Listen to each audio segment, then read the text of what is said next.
quedé con el editorial, pero mañana va a haber un evento que yo creo que es muy importante para todos los que vivimos en la metrópolis. Van a estar Clara Brugada, la gobernadora de Morelos, Margarita González, Alejandro Armenta, el gobernador de Puebla, Julio Ramón Menchaca. Van a estar presentando una estrategia de seguridad integral en la gran metrópolis. Me da muchísimo gusto de que se estén tomando estas decisiones. Y me da también muchísimo gusto saludarte, querido y admirado Carlos Serrano, economista jefe del BBVA México. ¿Cómo estás? El gusto es mío, mi querido David. Oye, han estado ustedes haciendo documentos interesantes sobre los aranceles y el impacto que podría tener. Hay quienes, como el Banco de México, deben tomar decisiones ante los hechos y su impacto en la economía. Y hay como ustedes que deben ir previendo qué es lo que puede pasar, ¿no?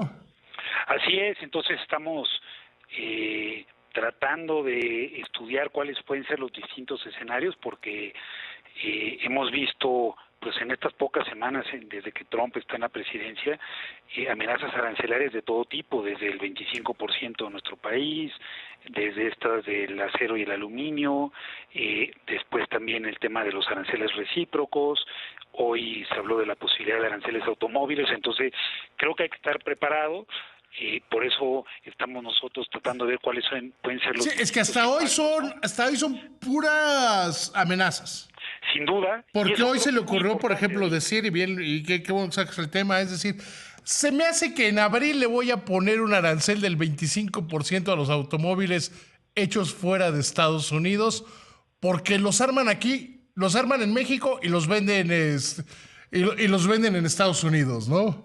Totalmente. Yo creo que lo que señalas es importante. Hay que intentar valorar cuáles podrían ser los efectos, pero no hay que sobrereaccionar, porque hasta la fecha no hay ningún solo arancel nuevo.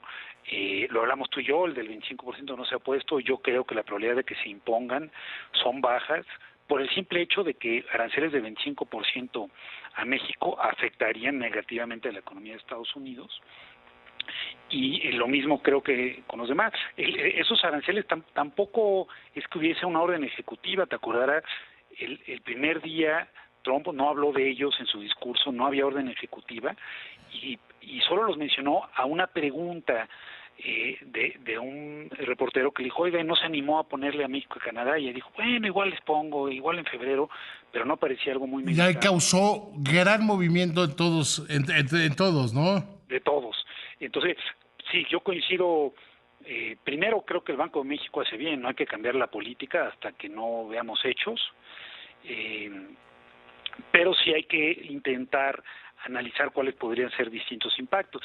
Este caso del arancel al acero y al aluminio, desde luego que no sería positivo, ¿no? Como no es ningún arancel, pero creemos que el impacto sería muy limitado, que sería poco significativo, David, por dos razones.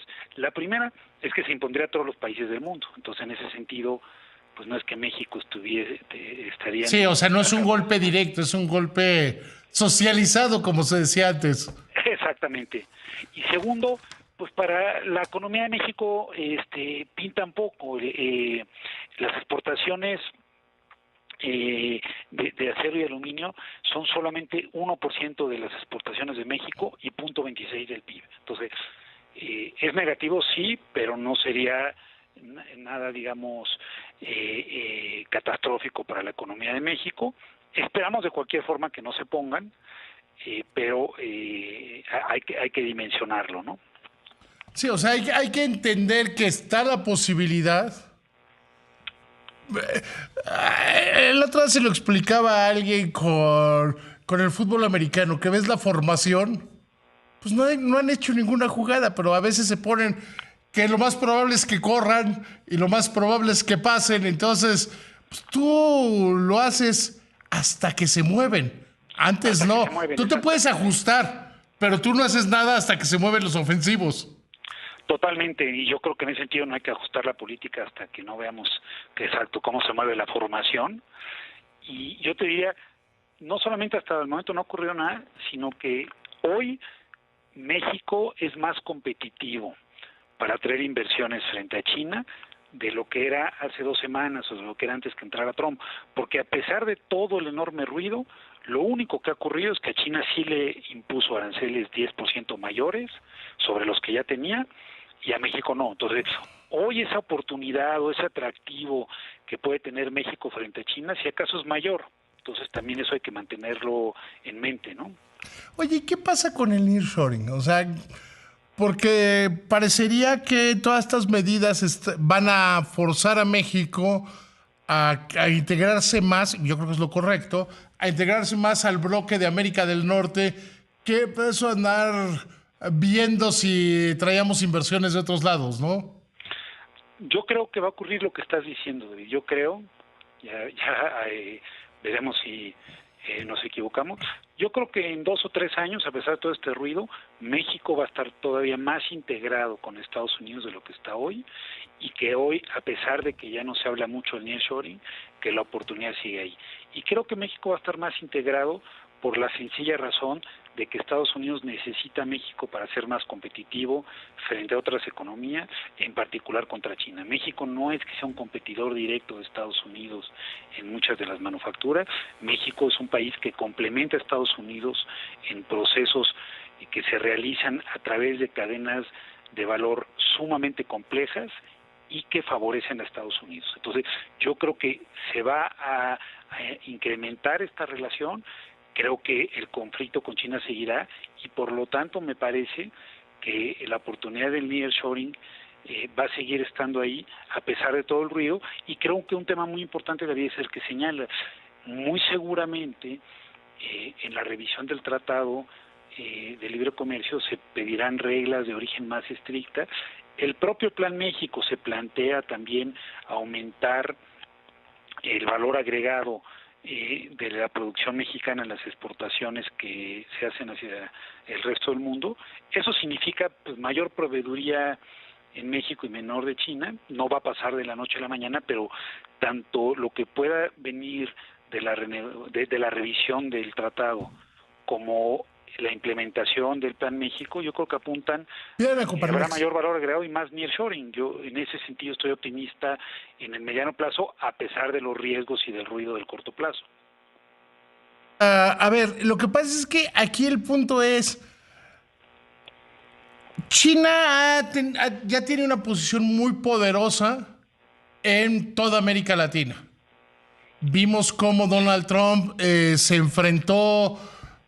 Lo del canal de Panamá fue más decirles a los panameños: saquen de la operación de sus puertos, saquen a los chinos porque no los queremos. Entonces creo que vamos a tener que caminar hacia esas definiciones. Sin duda alguna, creo que el resto de Latinoamérica, como dices tú, tiene un acercamiento a China en términos de la inversión extranjera directa que reciben, incluso en términos de la construcción de infraestructura, y México tiene el futuro ligado al de Estados Unidos. Creo que ha sido muy positivo que la presidenta así lo haya dicho y no haya caído en tentaciones de decir que mejor nos acercaremos más a China, y en ese sentido la realidad de México es muy distinta al resto de América Latina, porque además otra cosa, David, es que el resto de América Latina fundamentalmente exporta commodities, muchos de esos adquiridos por China, pero no tienen una complejidad en sus procesos de manufactura como nosotros. Como es el caso de México. ¿Tienes razón? México está ya muy integrado, como te decía, en cadenas de valor muy complejas, que los políticos no creo que vayan a poder romper, porque romperla implicaría... Es que es prácticamente medio siglo de integración, son 40 años de integración. Exactamente, y romperlo, uno, sería muy complicado, y dos, afectaría a todas las partes. Lo vimos, David, aquel sábado donde dijo que se impondrían los aranceles a México y a Canadá. Salieron muchas reacciones negativas dentro del propio Estados Unidos. El propio editorial del Wall Street Journal, que suele ser proclive a Trump, dijo que era la guerra comercial más estúpida, así lo llamaron, de la historia. El gobernador de Texas, un republicano, dijo que era un error. El sector privado lo dijo. Es que es un error.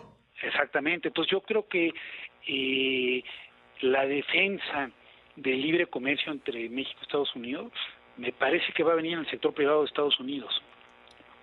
Estoy totalmente de acuerdo contigo. Creo, Carlos, siempre es una lección escucharte. Al contrario, siempre un placer dialogar e intercambiar puntos de vista contigo, David. Que te vaya muy bien.